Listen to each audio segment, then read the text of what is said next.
When did you arrive in Vietnam? January 8th, 1968. Oh, good Lord. So you have time to settle in right before Tet hits. Um, you are so right. Tet started, I think that Lunar New Year started the 30th of that month. Right, right. So I had time to settle in. That's true. That's true. You're 18. I was 18. What do you remember about Tet? Uh, well, I remember a lot about Tet. How the NVA invaded the South, and how the I-Corps area, well, we were in the I-Corps area, two-corps area, Quang Nam, where we were, they was attacking the air bases, the Nang air bases. They were attacking cap units. They were attacking military hill type units where Marines and Army was, and it was just chaos. It was just I remember a lot of heavy fighting. We were fighting. I was stationed on Hill 10, 7 Marines. We were fighting hardcore North Vietnamese. I mean, yes, there was a little Viet Cong peasants, but we were fighting hardcore NVA that was coming out of the north. Very skilled, very proficient, well armed, supported and backed by Russia and China. And here's something I never hear talked about, and I'm 18, and I remember that real good. I can remember something, but I don't remember everything. I remember Chinese soldiers were in operation because guys in our units killed a Chinese sniper on Hill 502. Chinese soldiers were operating with the North Vietnamese Army, but I never saw a blue-eyed Caucasian. But I would hear some of the guys say there were Russian-made military advisors that were seen with men of the NVA. But the only what I saw only was the Chinese. Was it what I've heard a lot from vets is you just see the body, and you say, okay, this guy's not Vietnamese. And usually what they say is, he's a lot bigger or, something like that. But, this guy's not Vietnamese. He doesn't, we've seen plenty of NVA, we've seen plenty of VC, we've seen just plenty of Vietnamese civilians, and this is not one of these folks. And so we conclude he's Chinese. Is that kind of how that was? That's how that was. Even the Chinese sniper that we saw, this guy was huge, well built. He wasn't the common little Vietnamese rice paddy gorilla Yeah. peasant type guy. No, this guy was sort of muscular. I remember a time, I don't know what Ville we were in. We went into this Ville, and it was one time at Tet, and we kept seeing these guys. They were look like hardcore guys, they were muscular, well built guys, and we were talking among ourselves. Wait a minute. These guys are not Vietnamese. These guys look like they're something else, Chinese or something. But being young, we couldn't quite figure that out at that time. Sure. But Well, we knew. how long were you in Vietnam before you experienced action with the enemy? Was Tet the first experience for you, or did you experience stuff before Tet in those first couple weeks? Well, well, well, let me back up. May I back up to flying in? Yeah, please do. Okay, we okay. We flew from on our tour to Vietnam. We flew from Camp Pendleton, California, by Pan American, Pan Am, and from Camp Pendleton we flew into Hawaii for refueling. I think we were somewhere near Waikiki. I could be wrong. And to refuel, and then we flew from Hawaii to Okinawa. And Okinawa was more like a staging process, vaccines, boots, uniforms, but no weapons.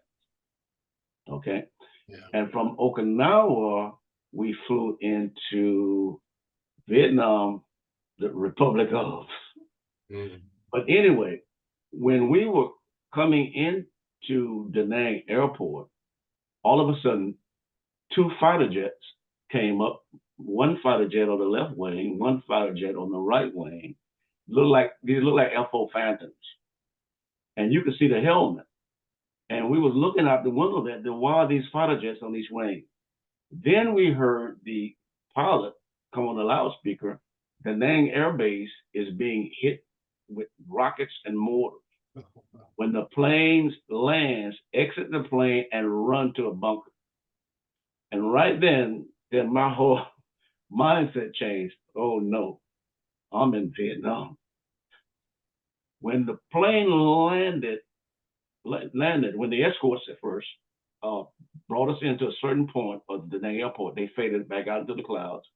And I remember when the plane landed, we were running off the plane and we had to find the nearest bunker. I mean, dive into the nearest bunker. And you could hear the sirens going off, and you could hear the explosions, and that was one of my first traumatic experiences with the airport being bombed. Yeah, and you haven't even touched down yet. Hadn't even quite touched down yet, but I think the F4s were interceptors because I think they were protecting that Pan American flight jet, protecting us at troop depot. You must have had the thought, because the Marine tour is 13 months. I've heard some Marines who say, I mean, like Marines like you, I mean, although in this case, and the other Marine, he actually had set foot on the ground before something happened, but something happened his very first day, and the thought he had was, "There's no way I'm making it 13 months in this place." I can bear witness with that. When after the bombing was over at the airport, then some sergeant he called us and gave us a order. Say our orders would be to Hill 10, Bravo 17. That's where you're going. So they loaded us on the Huey Cobra gunships. And I remember looking at the countryside, the mountains. I mean, we were hovering up and down the mountains. I mean, the river. The country was beautiful, but I knew it was deadly. But anyway, we got to Hill 10. I met my squad leaders and everybody. All right. First night, they put us on bunker watch. I was on a bunker overlooking the rice paddy near an area called Charlie Ridge. Charlie Ridge was in the background of Hill 10. So late that night, about between 2 and 3 in the morning, I didn't know that the name was the rocket. They call it the rocket belt. Mm. Okay, the NBA would fire the rockets to try to wipe out half our aviation system. Yeah. We were on the bunker, and the guy and I was talking, a mature Marine, and all of a sudden I heard like a freight train in the skies above, and we were looking up, and then all of a sudden the sky lit up, and the guy told me, he said, "Williams, dive off this bunker and find your foxhole." I said, "What's going on?" And then we heard this 122 go woof, and all of a sudden they start walking those 122 millimeters up and down our perimeters. I mean, boom, boom, boom, boom, like a tremendous earthquake. Then the 105 houses start firing, and the 175 firing, and the 106 quarters, Robin Bravo, they start firing. I mean, it was chaos. But to make a long story short, in that foxhole, I had one come so close to me, that gave me a mild concussion. I was laying in the foxhole, bleeding out my left hip. And my head was spinning. But I tried to act like a tough Marine. You're young. You didn't want anybody to know you were hurt. You were going dizzy. But anyway, what happened? Even with that, over a period of years, I think around 1980, I'd have surgery on this ear. A lot of inflammation, a lot of fluid buildup because of that mild concussion. That flight coming into Vietnam, that first night with the 122 millimeters and those mortars hitting in, and that mild concussion I had that night, I knew right then that I was in a war zone. Yeah, I guess so. Wow. Yes, and I knew how to. I remember the prayers that my God pastor told me, Psalms 23. That's all I knew. I knew nothing else.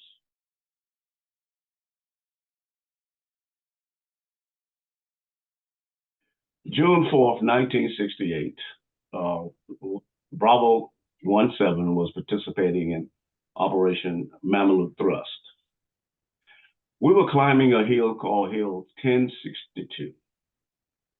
And I'll tell you what, it took almost a day to get to the top of that hill. We were exhausted. And as we were climbing the hill, I noticed a dense fog that was around that hill, like a cloud. Guys was getting heat exhaustion, but we kept going. We had full combat gear. When we got to the top of the hill, it was dusk to dark. And the CO said, okay, everybody dig foxholes for the night for protection. Just dig in, dig in. So as we began to dig in foxholes, we did not know that the North Vietnamese Army sappers were waiting in the trees. They were waiting in spider holes, okay? And not only they had their little, and some of them were hiding behind trees. As soon as we start putting our E-tools in the ground, chaos erupted. AK-47 bursts, satchel charges, explosions, the whole 9 yards. I mean, Marines were fighting. We were fighting back the best we knew how. Tracers flying everywhere. You could hear guys getting hit. And what happened was, I heard the gunnery sergeant, he was screaming for help, Gunner Yanaki. And as he was screaming for help, he was calling my squad leader, whose name is Joe Marchina. And he said, Joe Marchina, send some help down here, send some help. I had an M16 rifle, and I called it M16 a Matty Mattel, that jammed every third round. And I asked my squad leader, I said, give me your rifle. No, William, no, you got to go down and help Gunny. So as I got up and began to turn to the right, and I moved a few feet in the dark, with tracers flying everywhere, explosions going everywhere. I got a glimpse of Gunny and another man hiding behind a rock. There was an NBA soldier that was pouring AK-47 bursts directly at them behind that rock. Gunny caught my eyes and he said, Williams, he's to the left of you. When I turned to the left, all of a sudden, a mad explosion, like a crack, hit me between my hip bone and my buttocks, knocked me flat down on my left side. When I fell on my left side, my M16 jerked from my arm. All of a sudden, now this is dusty dark. My face is down to the left. I can just look up. A North Vietnamese soldier came right about 3 feet away from my face. Fired maybe in, hold on. Fired maybe in 8-round bursts. The shell casings that was ejecting was burning my neck. And as he began to fire the 8-round burst, all I got was sand in my eyes. And now we're talking divine intervention, okay? So that burst was coming at you. That he wasn't shooting somewhere else. He was right at you. There were others firing at the other Marines, but this particular one was coming directly for me. Wow. Okay, he hit me the first time, and it knocked me down, and my M16 jerked. But then it ran up about 3 feet to my face, and I looked up at him. He was a young soldier, and I looked at the barrel, and he fired by 8-round bursts. Shell casings were hitting my neck. My neck was, it was hot. And then I noticed all I got was sand in my eyes. I held my breath. I took a deep breath. I remember taking a deep breath, playing like I was dead. And then he was standing up over me, firing at the rest of the guys. While my left ear was down to the ground, I could hear feet running. I could hear many of the zapper units running through the lines, firing at Marines firing back at them, and I could hear many of them running away. I bled mostly that night because backup units couldn't get to us till the next morning. And what happened was when the backup units arrived that next morning, the helicopters couldn't land because the jungle terrain at that apex summit of Hill 1062 was so thick. So what they did, they hoisted them down, they came in, and I remember Doc Goggin gave me morphine injections. The first man he attended to died. I was the second man. He gave me morphine injections that night. All right, So during that next morning, when backup units arrived, they started hoisting up the dead bodies of Marines. And these, I call them net-like catapults. They were pulling the bodies up. While they were pulling the Marines' bodies up, snipers from the ridge line started hitting the bodies in midair. And I'm laying there looking at this. I mean, I wasn't that high. I was on morphine. I was relaxed. And I could see the flesh popping off the boys' bodies, of the dead boys' bodies, just like that. And I'm laying there saying, they're going to kill me. And as they continued to pull, if my estimate, maybe about 16 dead Marine body. I could be wrong. It probably might have been more than that. But you could see the flesh popping while they were hoisting them up. Then they grabbed me. They put me in this horse, and I had surrendered, brother. I just said, it's over. I know it is. But anyway, when they began to pull me up, nothing happened. One of the A gunners, he grabbed me and he threw me on top of the dead bodies. He thought I was dead. And I groaned inside the helicopter. And I groaned out, hollered out. He looked at, he was amazed because his eyes just looked at me. Ooh, hold on, brother. Okay. And what happened? Okay. He found out that I was alive. From there, they flew me to Da Nang toward the beach area. And from there, the helicopters took me out to the USS Sanctuary. I was on the USS Sanctuary for about probably a month and a half. A month and a half. After being released from the USS Sanctuary, I think it was somewhere around July, August, I had antibiotics in one pocket, painkillers in the other pocket. My unit, Bravo 17, was assaulting a hill called Hill 310. The North Vietnamese Army, they were dug in real good on top of that hill. And here I am standing there with antibiotics in one hand and painkillers in the other, still in pain, just have been released from the USS Sanctuary. And it was just the grace of God that I was able to survive that battle right there, because many of my friends got killed and many of them got hit by snipers. One of my friends by the name of John Robinson III, his name is out of Savannah, Georgia. We were all sitting in a hole at the bottom of the hill talking to him. And he was exhausted from that battle. And we were talking to him, Bert Morgan, myself, Joe Machina. We was talking to him. Then all of a sudden, he just leaned over into our arms like a baby. A sniper hit him dead. Sniper hit him on the right side of the temple. Now, we were standing there all the time. It could have been one of us. But that sniper hit him right there. We didn't even hear a snap. All we saw was a deep hole to the side of his temple. And as he collapsed in our arms. So that engagement from 310 led to this, and it led to that, and led to other engagements. And that's why through the years, I've even been a police officer. I had a situation in law enforcement where I got fired in a police car, and the round exploded in the chamber and knocked him back there. So I've had supernatural intervention, not that I'm royalty, not that I'm special. It's just that my godmother's prayers, and I just felt like God had a purpose for me and he wasn't finished with me yet. Let me ask you this. I want to back up. You got that just after your hit, and then that NVA guy is just a few feet from you. Now, are you playing dead at that moment, or it sounds to me like you're looking right in his face. I did. I played dead at that moment. See, when he hit me, then he ran up on me. I was already down. My left ear to the ground. My M16 a few, maybe about maybe less than 4 feet away from me. Yeah. Couldn't get to. So I just stopped what I was doing and just held my breath. When he ran up on me, I looked up, dusk to dawn, and looked at him. It was a young NVA soldier, and I saw the gun barrel at least a little more than 3 feet away from me. And as he started firing, and that Kalashnikov started jerking, all I was getting was sand in my eyes. So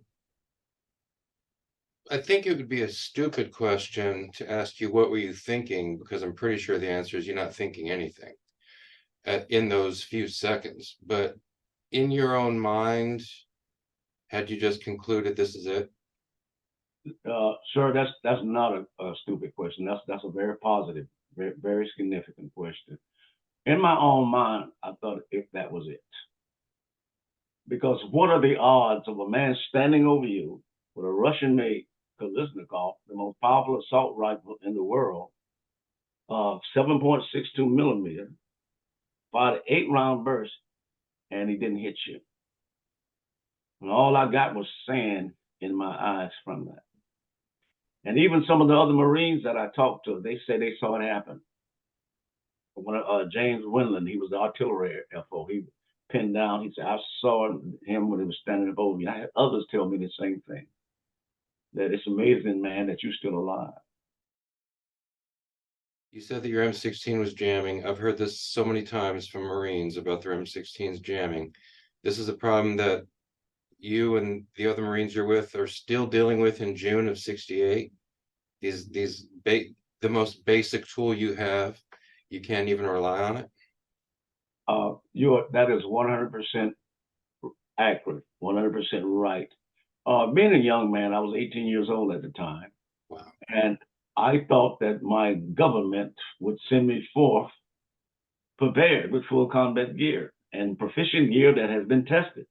But the M16, I nicknamed it Matty Mattel or Slinky Toy. I used to say that in Vietnam. Slinky toy. Slinky Toy or Matty Mattel. I used to call it that. The M16, my rifle jammed every third round. Much talk among buku talk in Vietnamese. Buku means much or plenty. And buku talk among other soldiers where they almost died because the rifle jammed. Then there were reports of Marines who in North Vietnamese was able to finish them off because they were trying to unjam their rifle. Do you remember Marines talking about using just, I've heard different things from Marines in different contexts. It kind of depends on what their officers would allow. Some officers said, look, I'm tired of this happening, what you're describing right now. And so if my Marines if they're gonna get an AK from a dead NVA, then I'm just gonna let them use the AK. Other officers drew the line and said, look, the rule is we can't use enemy weapons. But did that come up in your own mind among the Marines you're with? Like, hey man, you could bury the dang AK in the mud for a month and it's still gonna work. They're telling us with the M16 we got to keep it clean. That's kind of hard to do when you're in the field in Vietnam, right? Did that ever come up with you guys? Like, well, let's just use their weapon. Many times, in many firefights and many engagements, especially many of the operations that we attended to, it came up many times. Now I've seen this. You can take an AK-47 because some of the guys had AK-47. They were more concerned about their life than some legalistic ruling. You can take it. I've seen it happen. You can take an AK-47, drag it in the mud, drag it underwater, and that thing will still fire proficiently. You cannot do that with an M16. Okay, you cannot do it with an M16 because once it goes up underwater, once it goes up underwater or gets in that mud, then it's going to jam. So that is very, very accurate. Now, I've heard stories, even with Hill's 881 and 861. I wasn't there. There were many Marines who died because that weapon jammed. They got too moisture, they got wet, or the mud. I've heard many other stories there. But I've seen some guys in our unit that they would love to have the AK-47. They were more proficient and effective and more deadly. What impact did that have on you guys? Again, we're not saying like this is, some piece of equipment that's useful from time to time. We're saying this is the most basic tool you have in the field and you can't rely on it. And so in addition to all the other stresses, you talk about spending all day climbing this mountain, you got the heat, you got the leeches, you got the humidity, you got the mosquitoes, you got the traps, you got the ambushes, you got the snakes, everything else. And on top of all of that, you don't even know if the most basic tool you have will even work, right? And it sounds like in your case, you almost conclude it's not going to work after I put off a few rounds. I mean, what toll did that take on the Marines, just knowing this? It took a heavy toll. There were times when I had said, at a very young age, a young Marine at 18, I said, well, if I get pinned down, if I get in a real nasty firefight, my life is in danger, then I'm going to have to grab the weapon of a dead Marine and fight back. Or if I can get hold to an AK-47 from one of the dead NVA, I'm going to use it to fight back. I mean, a lot of things go to your mind. Yeah, it's survival, survival mode. Well, how would I respond to that situation? Yeah. How would I do that? I remember when I getting to Vietnam, I always wanted to carry a shotgun uh, because I felt like shotguns were more effective. But it took a heavy toll on Marines. You know, when you're in the jungle and you're going, let's say you're going through the jungle, you look around. If something happens, there's a rock I can hide behind and fire back. If something happens, there's a tree right there. You're observative. You pay attention to your environment. You pay attention to your surrounding. If you don't hear any birds chirping, then you know there's enemy above waiting to ambush, or it's all about survival, you know. And we were soldiers. We many of us we looked out for each other. A lot of Marines who or combatants who survive combat, you describe watching these Marines who didn't survive the battle. You described them, being pulled up to the helo. You can see enemy bullets hitting their bodies. And so, a lot of combatants who survive combat, or as in your case, experience a serious wound, but you survive. Not only do you survive, you get put back into combat. But then, of course, there are the memories. You mentioned John Robinson III, and I'm sure there are a lot of others you can think of who didn't make it. Yes. And in the years that follow, there's that thing about, well, why did I survive and they didn't?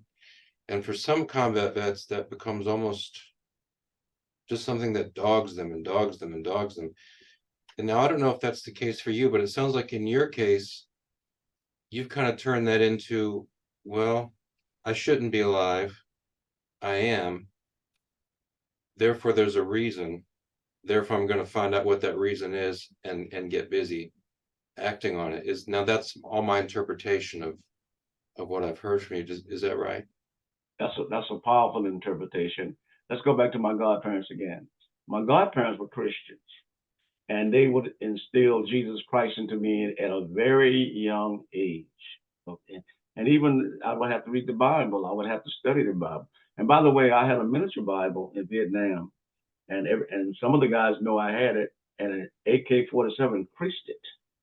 And I would show it around, but I've lost that Bible because I had some guys ask, "What happened to your Bible, man? With that AK-47?" Like I tore through that Bible. I said, "Well, I don't know what happened to that thing, man. I lost it over a period of years." Because of my upbringing with my godparents, I felt like if I'm not in the funeral home, if I'm not in the morgue, if I'm not dead, then God is not finished with me yet. That He has something. This is what way I was taught as a child. He has something for me to do. But there were times I would listen to those personal demons in Vietnam and said, if we got overrun, I'm not going to let them torture me.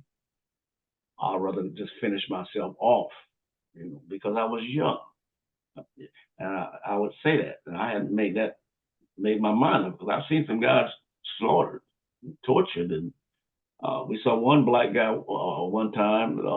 He was a point man. I can't remember if it was Operation 502 or what operation it was, but when we found him, they took iron pipes and just busted his joints up, and his body was rigor mortis set in the heat and scorpions and flies, and they had his arms up this way, and his legs pulled up that way. They really tortured him, and I said to myself, as a young man, before I get tortured, then I'll just finish myself off.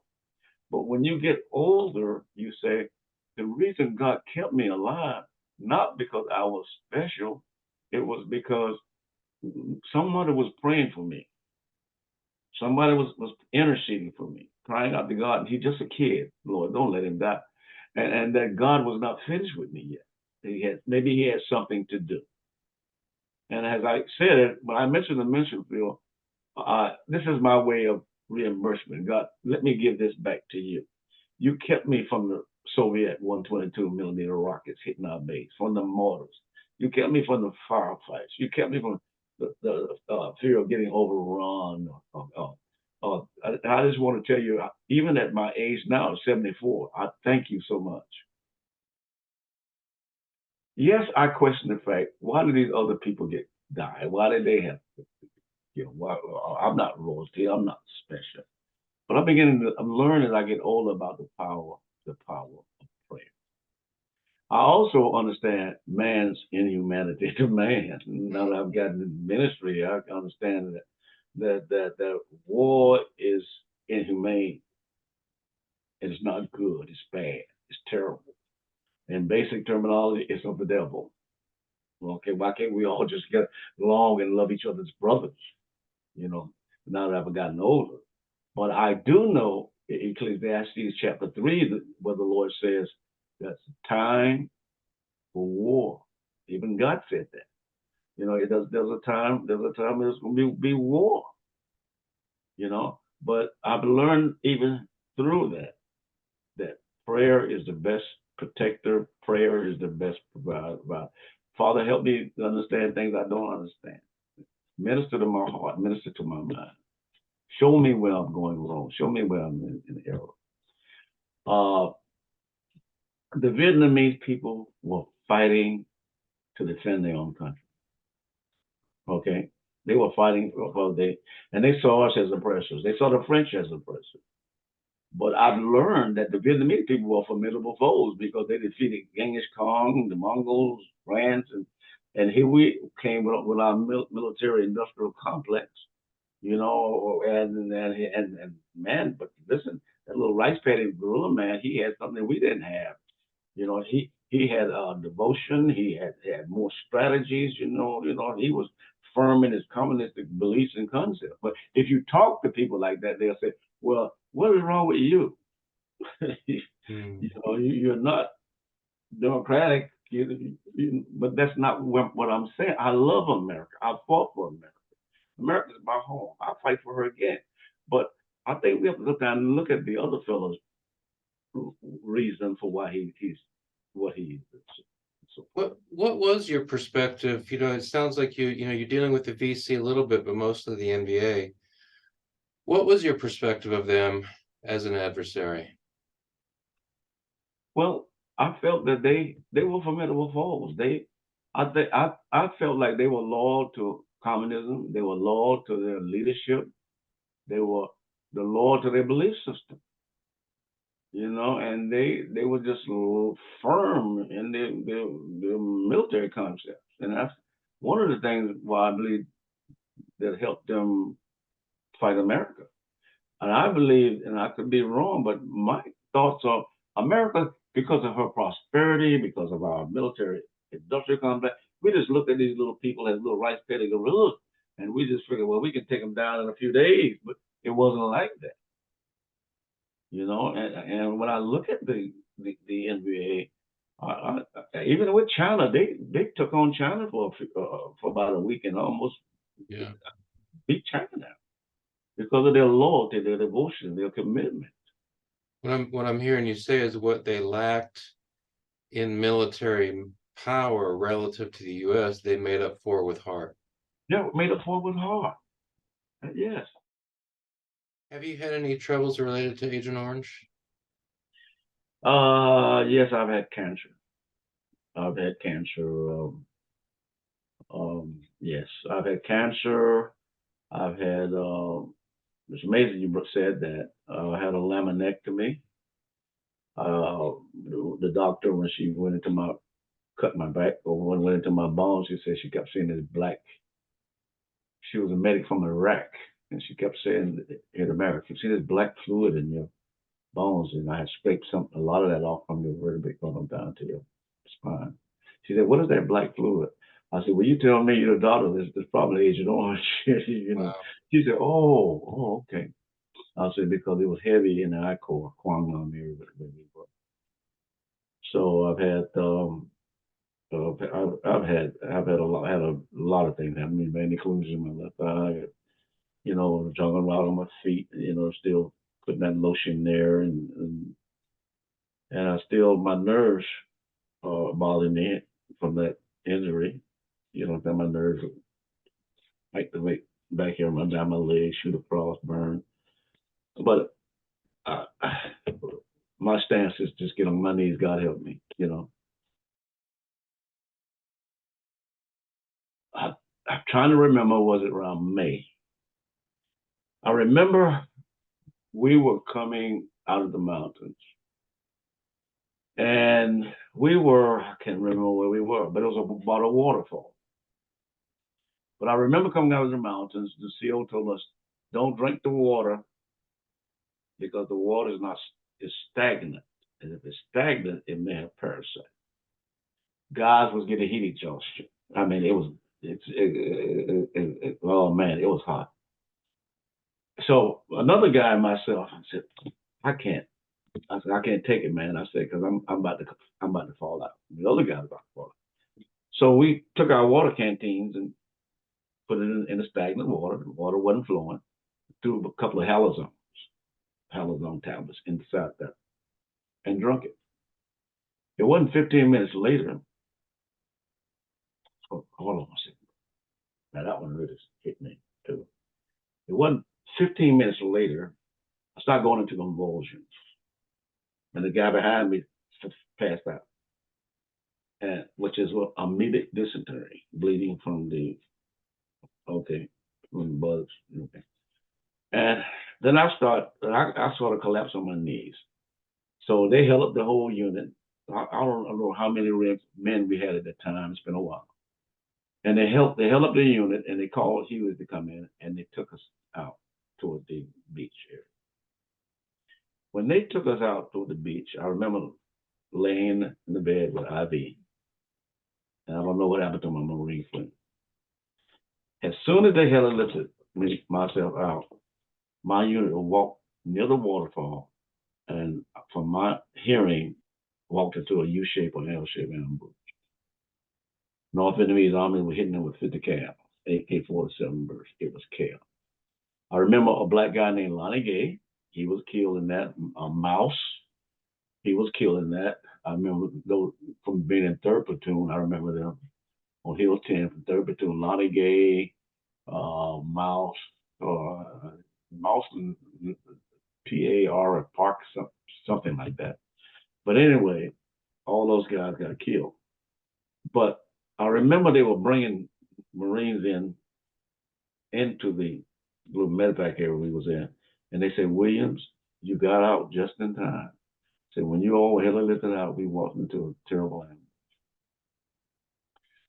When I got up that day, that evening, and I had they took the IV out of my hand. I walked out to the receiving end, and I saw they had brought Lonnie Gay's body, Mouse body. They had a body pile up, about 4 or 5 guys that they had brought in. Hold on a second. And I saw them bodies all tangled up, and they had a water hose. Okay, washing the blood off. I remember that. And I remember them washing the blood off those guys. And that was very, very hard aching for me, because I had just probably a few weeks later talked to Lonnie Gay on the base in the breakfast. We had breakfast. And he was a good Marine. Is this another one of those cases where, the officer says don't drink the water, but it's so hot and you're desperate, and so you drink the water, and then you have this reaction that gets you evacuated, and then soon after, there's the ambush? Is this another one of those instances where you look back where you feel like you got snatched out of the fire just in time? I felt like divine intervention, even though it sounds awkward. But I felt like had I not drank that water in the other Marine, that we probably would have got slaughtered. So in other words, I guess what I'm saying is certain situations could happen for a reason, right? I don't rejoice in that because we were brothers. We were all young.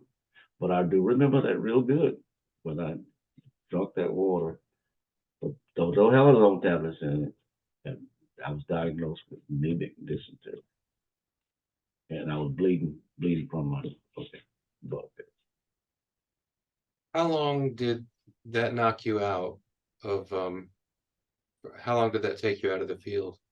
I think it took me out about within less than a week. There's a picture called "We Dig Where We Live." The Department of Defense has this picture. I I took the picture here 502. Someone took the cardboard box and put my name Williams on there. If you look at it closely, but I took the picture. You'll see Williams. Okay, it should be Williams. Should Yep. be I should be see Edwards, Frills, Williams, and Morgan. Bert Morgan.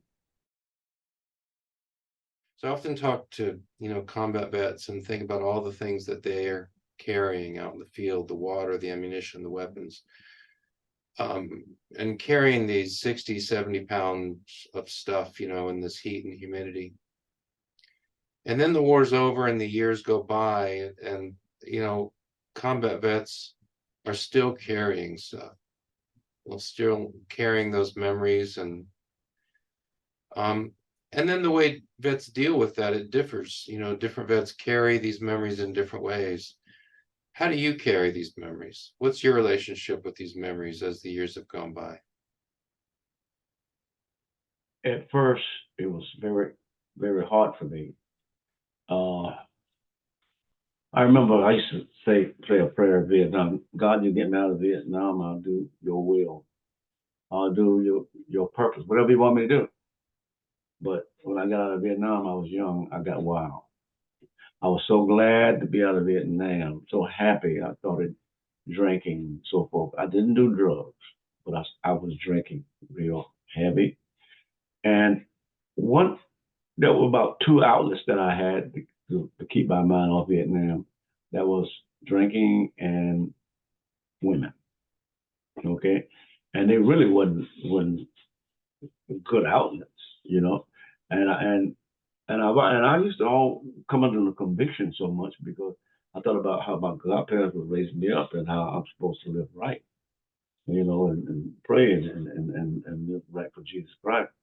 But to make a long story short, when I find myself getting in some type of a pressing situation, I would always ask God, pray and tell him, God, forgive me. And I always remember, do you remember when that man was standing up over you with that AK-47, point blank range?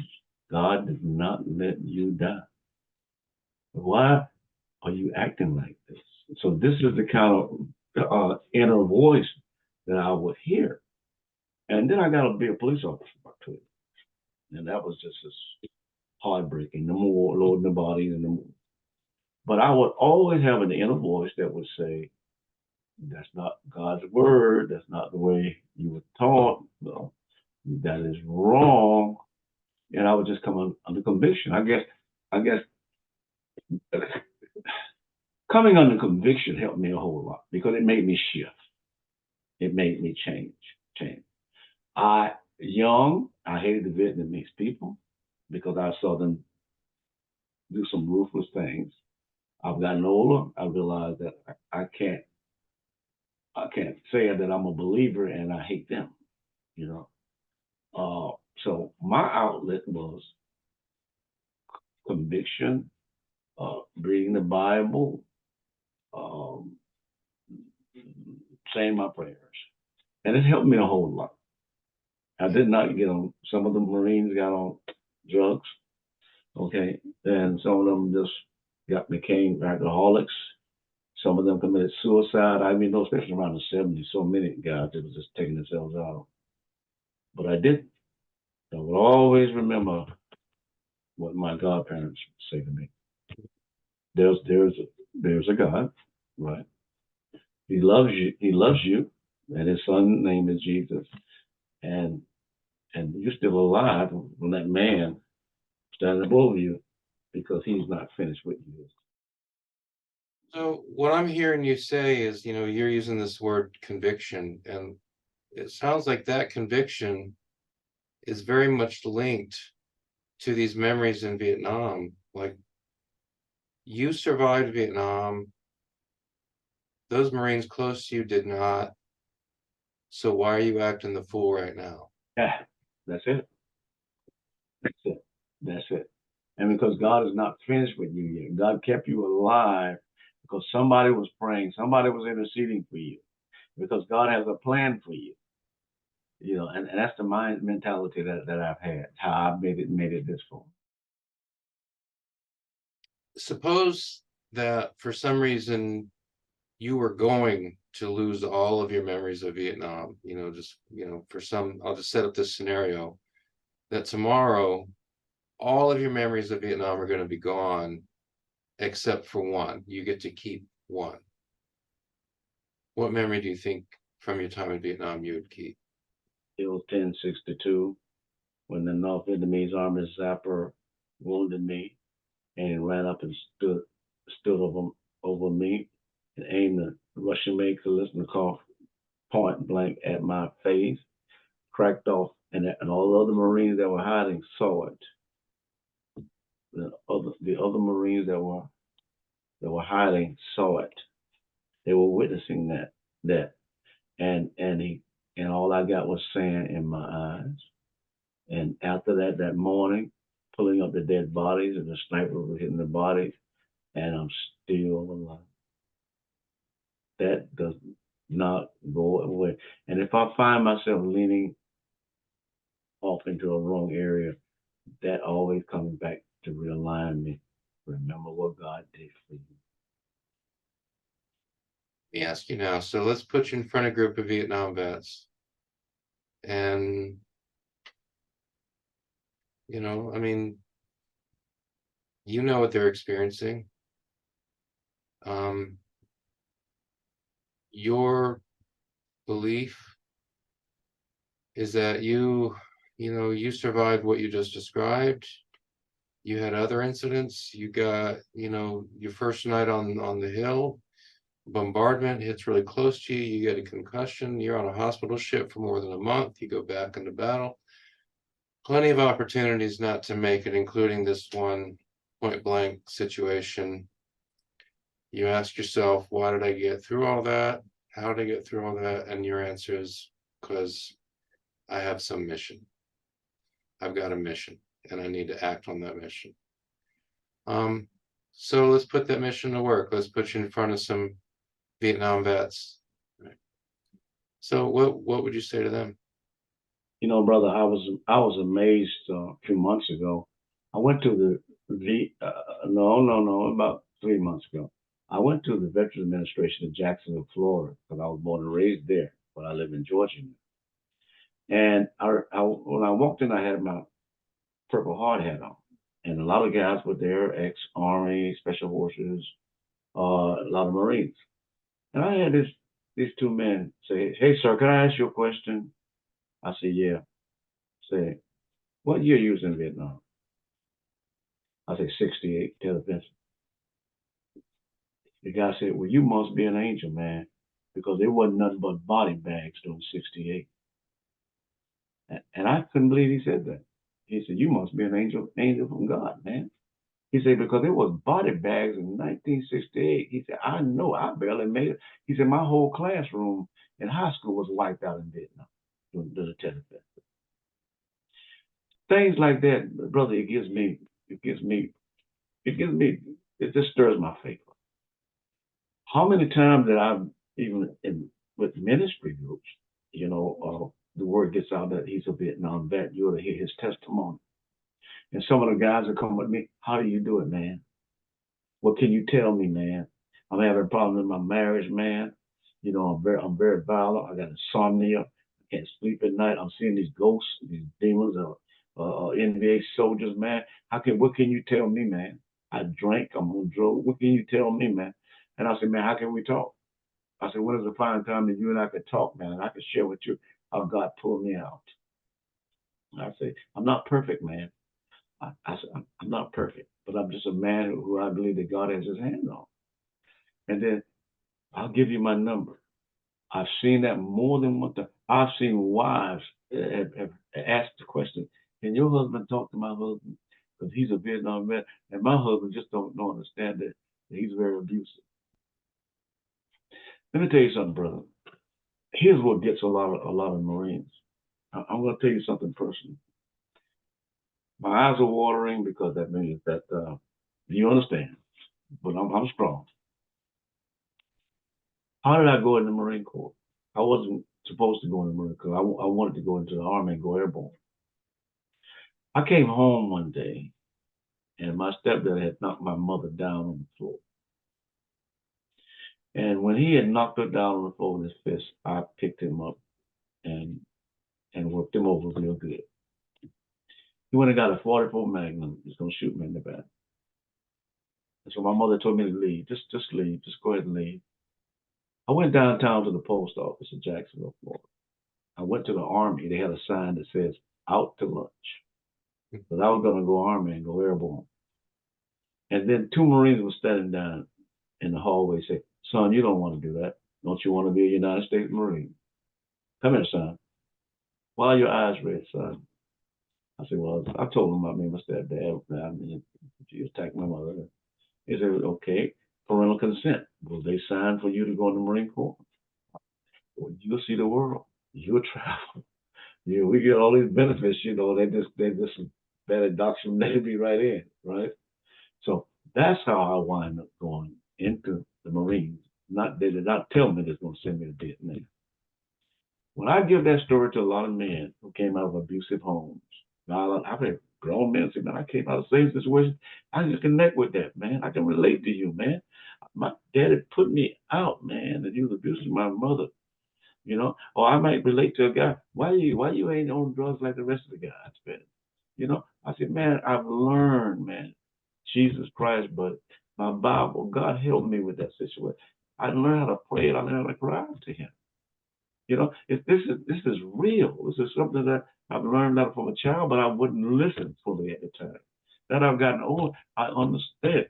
Thank you, Jesus, for keeping me alive in Vietnam. I went through more hell and brimstone than just about many of those, and I'm still alive.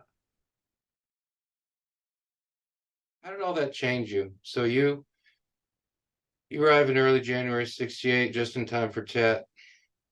You get through Tet.